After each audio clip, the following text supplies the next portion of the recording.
Are you settling in dating? Here's the truth. Most people are, and they don't even realize it. Psychology reveals 5 brutal truths about knowing your worth in relationships. And I'm warning you, these aren't the feel-good cliches you've heard before. I spent weeks diving into research to bring you this. By the end, you'll know exactly if you're accepting less than you deserve. Let's get into it. Here's the first brutal truth. Your worth is not determined by who chooses you. Attachment research shows that self-worth must come from within, not from others. But most of us do the opposite. When someone ghosts us, we think, what's wrong with me? When an ex moves on quickly, we think, I wasn't enough. Here's what you need to understand. Rejection is about compatibility and timing, not your worthiness of love. Think about it logically. If someone isn't emotionally ready for a relationship, does that make you less valuable? No. If someone wants casual and you want commitment, does that mean you're not enough? No. It means you're incompatible. Research from the Journal of Personality and Social Psychology found that people who base their self-worth on external validation, like whether someone texts back or commits, experience higher anxiety and depression in relationships. Why? Because you're constantly at someone else's mercy. Here's the shift you need to make. Stop measuring your worth by who wants you. Start measuring it by who you are. Your character, integrity, and growth. Not everyone will choose you, and that's okay. Because your value doesn't increase when someone pursues you, and it doesn't decrease when someone walks away. You were valuable before they showed up. You're valuable after they leave. That's the truth. So the next time someone doesn't choose you, don't ask, why wasn't I enough? Ask, were we even right for each other? That's the difference between low self-worth and knowing your value. But here's where it gets tricky. If your worth isn't about being chosen, what about having standards? Doesn't that seem contradictory? Let's talk about that next. The second brutal truth. Having standards doesn't make you picky. It makes you self-respecting. Let me be clear about something. Somewhere along the way, especially for women, having standards became being too much or unrealistic. But research proves the opposite. Studies show people who maintain healthy relationship standards have more fulfilling, long-lasting partnerships. Why? Because they don't settle for breadcrumbs. But here's the key. There's a difference between standards and unrealistic expectations. Standards are, I need communication, honesty, consistency, and emotional availability. These are fundamental needs for healthy relationships. Unrealistic expectations are, they must be perfect, never disagree with me, make a certain income, look a certain way. Those aren't standards, those are fantasies. Here's the brutal truth. If someone calls your basic needs too much, they're telling you they can't meet them.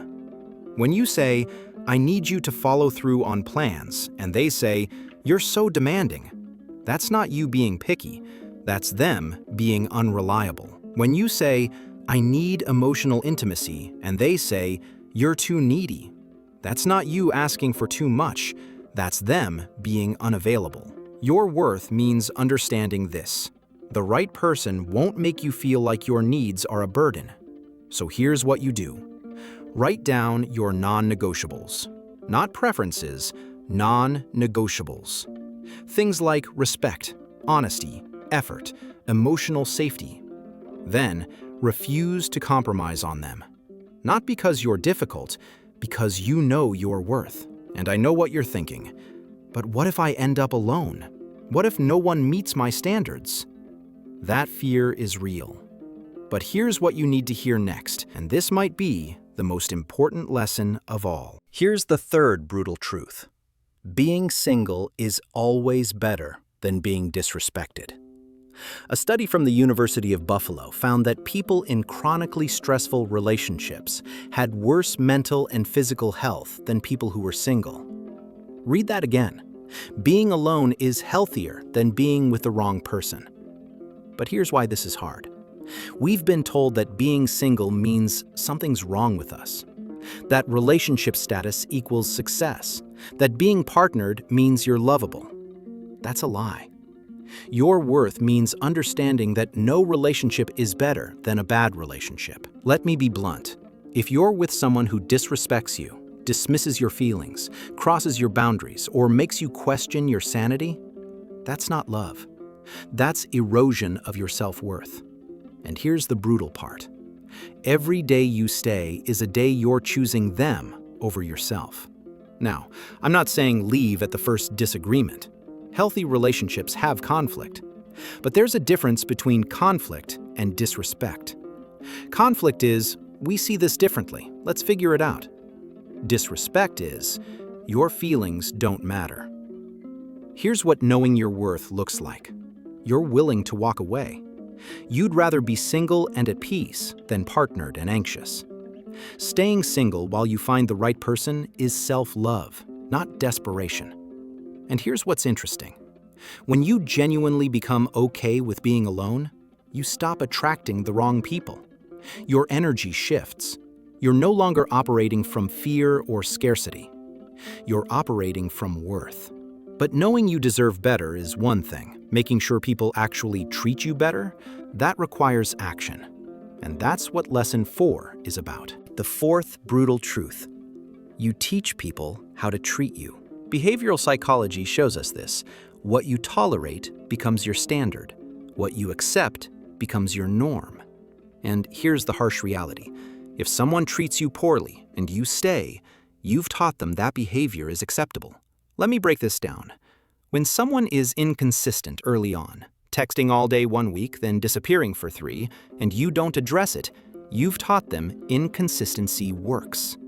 When someone cancels plans last minute and you say, no worries, you've taught them your time isn't valuable.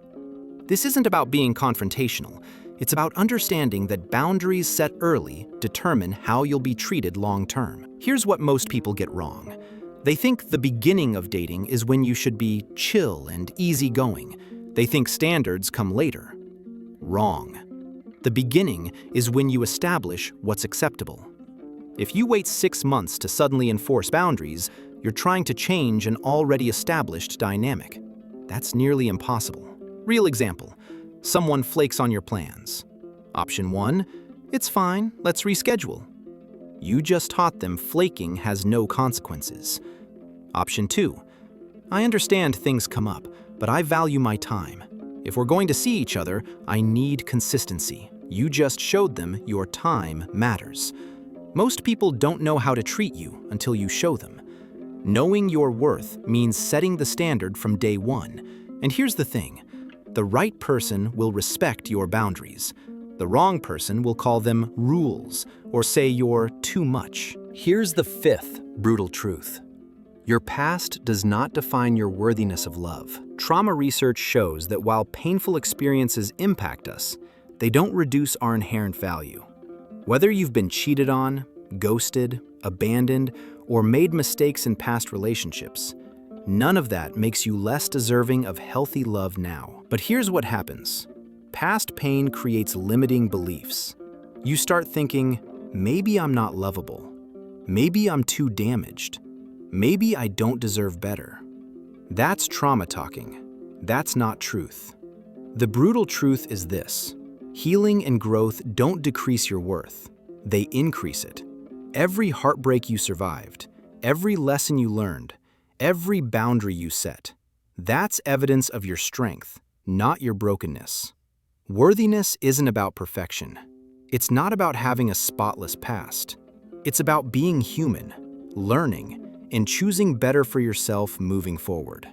If you've been hurt before, that doesn't disqualify you from love. If you've made poor choices, that doesn't mean you don't deserve respect now. Your past is proof you're still here, still trying, still worthy. Here's the final lesson. Knowing your worth isn't a one-time realization. It's a daily practice. It's choosing yourself when someone offers breadcrumbs. It's walking away when you're not valued. It's setting boundaries even when it's uncomfortable.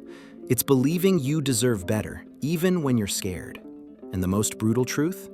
The only person who can devalue you is you. When you accept less, ignore red flags, or stay where you're not respected, You're telling yourself you're not worth more. If this resonated with you, like this video and subscribe because I break down relationship psychology every week to help you build healthier connections, starting with yourself. Which of these 5 truths hit you hardest? Drop a comment and let me know. Remember, you don't find your worth in dating. You bring it with you. Now go act like it.